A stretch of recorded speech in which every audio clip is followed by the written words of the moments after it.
धुरळा खाली बसला. बसला ना. विद्यार्थ्यांचा मोर्चा. जंतर मंतर.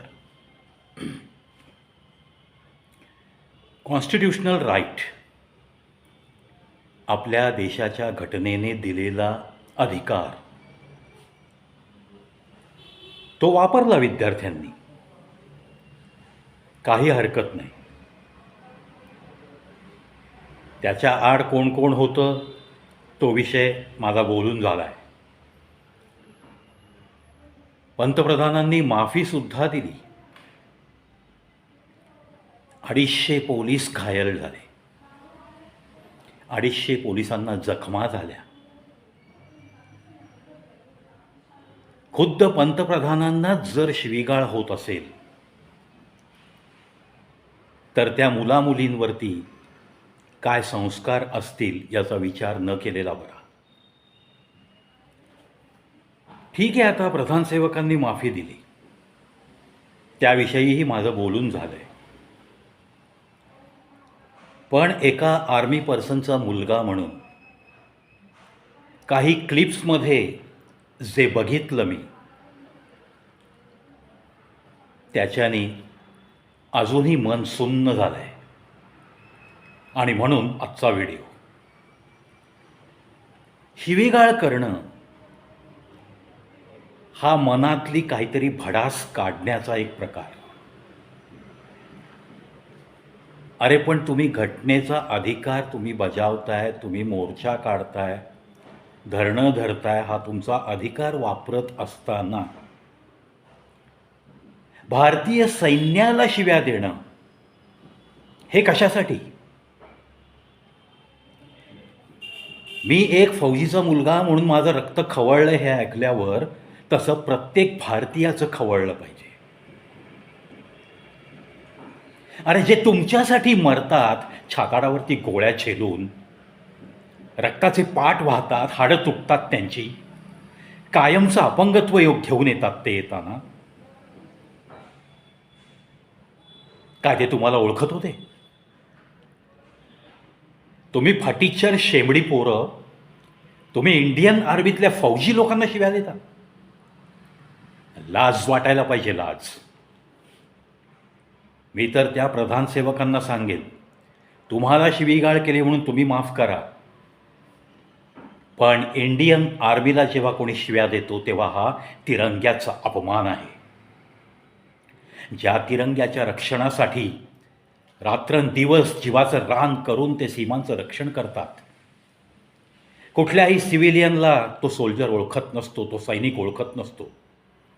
कुठल्याही जातीपाती, कुठल्याही धर्मासाठी म्हणून तो तिथं उभा नसतो. त्याच्या मनात फक्त एक असतं, राष्ट्रप्रेम. आणि त्या राष्ट्रप्रेमाला तुम्ही जर शिवी देत असाल तर धन्य आहेत तुमचे आई बाबा, धन्य आहेत तुमचे शिक्षक. पण एवढंच बोलून आणि असा तिळपापड होऊन चालणार नाही आहे. कुठेतरी मला असं वाटतं की त्या मुलांना, ज्यांनी फौजी लोकांना आणि खाकी वर्दीतल्या पोलिसांना ज्यांनी शिवीगाळ केली ना, त्यांना वठणीवर आणण्यासाठी खरंच काहीतरी करावं लागेल. कारण ही जी प्रवृत्ती आहे ना, यांना तुम्ही कुठे एक शहीदांच्या स्मारकाला नेलत, वॉर मेमोरियल दाखवलं, तिथली फोटोखालची नावं त्यांना वाचायला लावलीत, देखो ये इतने शहीद हो गए हमारे देश के लिए, आपके लिए, असं समजावून सांगण्याच्या पलीकडची जात आहे ही. घाणेरडी मुलं आहेत ही, ज्यांना या वर्दीच्या विषयी यत्किंचितही आदर नाही आहे. एक फौजीचा मुलगा आहे मी, म्हणून माझ्या तळपायाची आग मस्तकाला गेली आहे. कदाचित मी जर समोर असतो ना, तर कदाचित माझ्या हातनं एखाद दुसरा मर्डर झाला असता. आणि नो प्रॉब्लम अबाउट दैट. मेरे देश के खिलाफ और आर्मी के खिलाफ अगर कोई जुबान लड़ाएगा तो वो जुबान काट कर मैं क्रिमिनल बनना पसंद करता हूँ. ज़रूर. थोडं तरी तारतम्य बाळगा. अरे कमीत कमी तुम्ही 10वी तरी शिकलायत ना. चिमुरड्या पोरी इंडियन आर्मीला शिव्या देतात. अरे तुझी लायकी काय त्या पोरीची? तू काही चांगला संसार करून दाखवणार नाहीस हे सिद्ध झालंय, अख्ख्या जगाने बघितलंय. तुझं वावरणं, तुझं बोलणं, तुझ्या अंगावरचे कपडे, तुझे हे संस्कार, अरे हे सगळं दिसतं आम्हाला. पण कुठेतरी रस्त्यात लाथा खायच्यानं त्याच्या आधी सुधर. इंडियन आर्मी आणि इंडियन पोलीसला, त्या वर्दीला कधीही शिवीगाळ करू नकोस. प्रत्येक मित्राला आणि त्या छोट्या पोरींना मी सांगतोय, CJPचा प्रोटेस्ट होता, कोणता पक्ष, what is meant by that cockroach Janata party, it doesn't matter. तो माझा विषय नाही आहे. जे जे घटनेने अधिकार दिलेत ते प्रत्येक जनतेने वापरावे डेफिनेटली. पण कुठेतरी तारतम्य. तुमचा चेहरा माहीत नसताना तुमच्यासाठी प्राणांची आहुती देणाऱ्या सैनिकांच्या विषयी थोडंसं बोलताना ना तारतम्याने बोला. भले तो सैनिक हयात असो अगर नसो. सैनिक आणि त्याचे कुटुंबीय यांच्याविषयी जो कोणी मस्ती करेल त्याला पनिश करण्याइतकी त्या सैनिकाच्या कुटुंबामध्ये नक्की ताकद असते, त्या सैनिकाकडे पण ताकद असते. हे तुम्ही कधी विसरू नका. एखादा सरफिरा सैनिक रिटायर झालेला जर तुमच्या क्लिप बघून तुमच्या घरात येऊन घुसून तुम्हाला नाही मारलं तर बघा, घडू शकतं हे. आणि हे घडलं पाहिजे असं मला वाटतं. मी काही कोणाला उचकवत नाही आहे, पण जे काही त्यांनी वक्तव्य केलेलं आहे सैनिकांच्या विषयी, पोलिसांच्या विषयी, एका क्लिपमध्ये जर एक पोलीस सरळ सांगतोय 12 गोलियां खाई है मैंने आपके लिए, आपके लिए ऐसे नहीं बात करूँगा, मैंने मेरे वतन के लिए खाई है, मैंने मेरा फ़र्ज़ निभाते हुए ये 12 गोलियां खाई है, लेकिन ये गोलियां खाने के बावजूद, इतना खून बह जाने के बावजूद भी अगर आपसे हमें गाली खानी पड़ती है तो इसका मतलब क्या समजू मैं. खूप पोटतिडकीनी असा तो वर्दीतला एक व्यक्ती बोलतानाची क्लिपसुद्धा व्हायरल झाली. अरे नशीब समजा, त्याने गई नौकरी भाड़ में म्हणून तुम्हाला त्याने उडवलं नाही, हे तुमचं नशीब समजा. जिंदगी वही की वही खत्म हो जाती थी आपकी. हा मी इशारा देतोय स्टुडंट्स लोकांना. तुमची तर लायकी पण नाही 24 तास एखादी 56 किलोची बॅग घेऊन चालण्याची लायकी नाही तुमची. कारगिलसारख्या उंचीवरच्या पोस्टवरचं तर मी बोलतच नाही आहे. ज्या युद्धामध्ये, ज्या जुलैमध्ये कारगिल युद्धात आपण विजय मिळवला, त्याच जुलै महिन्यात 26 जुलैला जोरात विजय दिवस साजरा करतो. सैनिकांच्या विषयी तुम्ही भाषणबाजी करता, कॉलेजमध्ये वक्तृत्व स्पर्धेमध्ये तुम्ही भाग घेता, बक्षिसं मिळवता, आणि रस्त्यावर तुम्ही इंडियन आर्मीला शिवीगाळ करताय.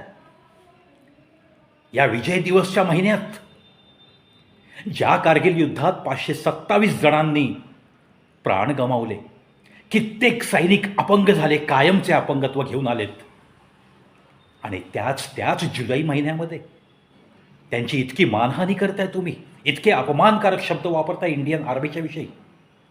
अरे कुठे फेडाल हे पाप?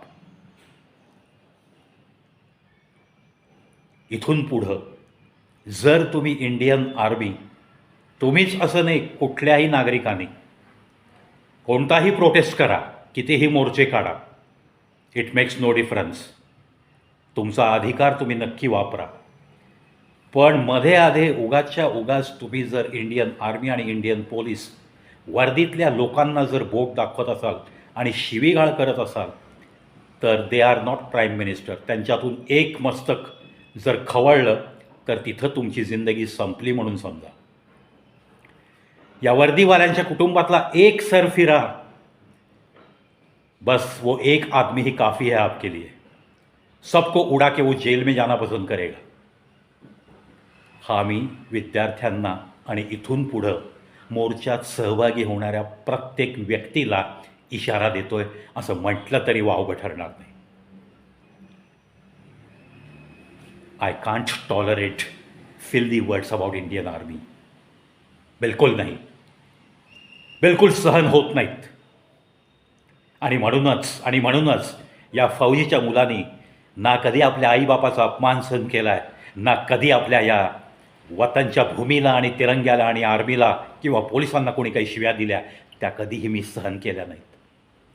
घडल्यात माझ्या जीवनात घटना, सगळ्या सांगत बसण्यासाठी मी या प्लॅटफॉर्मवर नाही आहे. पण हे घडूच शकतं. माझ्यासारखंच खवळलेलं रक्त एखादं तुम्हाला जीवनातनं संपवून टाकू शकतं. याची तुम्ही जाणीव ठेवा. तुमच्या हक्कांसाठी नक्की लढा. योग्य वाटल्यास त्या हक्कांना मी पण पाठिंबा द्यायला नक्की तयार असेल, पण नॉट इन फिल्दी मॅनर. आज जे दिसले मोर्चामध्ये, असं दिसलं तर तिथल्या तिथं मी सटकून काढू शकतो अशा मानसिकतेचा माणूस आहे. आणि मी अशा माणसांना बरोबर घेऊन येऊ शकतो पाठिंबा द्यायला. मित्रांनो, नुसतीच देशभक्तीची गाणी ऐकून, नुसतंच तिरंग्याला 15 ऑगस्ट आणि 26 जानेवारीला खडा सॅल्यूट ठोकून देशभक्ती होत नसते. खरी जाणीव या हृदयात तुमच्या त्या प्रत्येक आर्मीवाल्याविषयी पाहिजे. भले तुमचा तो नातेवाईक असो, कोणी असो, ओळखीचा असो, जर आर्मीवाला असेल ना, तर त्याच्या घरी जाऊन त्याच्या पाया पडून माफी मागा. करा व्हिडिओ व्हायरल, हमसे गलती हो गई. ज्या पद्धतीने प्राईम मिनिस्टरच्या विषयी शिवीगाळ करणाऱ्या पोरींनी व्हिडिओ व्हायरल केले ना, त्या पद्धतीने तुम्ही पण करा. Yes, we were wrong on that day. आम्ही इंडियन आर्मीविषयी वाईट बोललो. आज आम्हाला त्या गोष्टीचं शल्य बोचतं आहे मनामध्ये. आम्ही 1000 वेळा, करोडो वेळा माफी मागतो. आम्हाला माफ करा. तुम्ही जे आमच्यासाठी करताय ते खूप काही आहे, ते शब्दांच्या पलीकडचं आहे. आणि अशा आम्ही वाईट शब्दात तुमच्या इंडियन आर्मीचा अपमान करायला नको होता. द्या, अशी कबुली द्या. व्हिडिओज व्हायरल करा. आवडतं आहे ना तुम्हाला सोशल मीडिया? खूप प्रेम आहे ना तुमचं? आईबापापेक्षा जास्त प्रेम मोबाईलवर चाललं आहे आजकाल. घरामध्ये 4 भिंतीच्या आड बसून एकत्र कुटुंबातल्या 4 माणसांमध्ये संवाद नाही आहे, पण सोशल मीडियावर बड्या बड्या गप्पा आहेत. ही वास्तवता आहे आजची. नाती मोबाईलपेक्षा कमकुवत झाली आहेत. मोबाईल श्रेष्ठ ठरायला लागला आहे. आज आपण एखाद्याला अनब्लॉक करतो, उद्या ब्लॉक करतोय. ही तुमची जेन झीची सध्याची वास्तवता आहे. Not all gen Z. कित्येक तरुणी देशाचं नाव रोशन करत आहेत, कॉमनवेल्थमध्ये मेडल्स मिळवत आहेत. कित्येक तरुणी सायंटिस्ट म्हणून जगत आहेत. कित्येक तरुणी चांगलं डॉक्टर म्हणून नाव कमवत आहेत. Salute to them. पण त्यांना तुम्ही लोक बदनाम करताय. इंडियन आर्मीचा अपमान हा सर्वात घाणेरडा स्वभाव. तो जर असेल कोणाच्या मनात, तर त्या सगळ्यांनी स्वभावात बदल घडवा.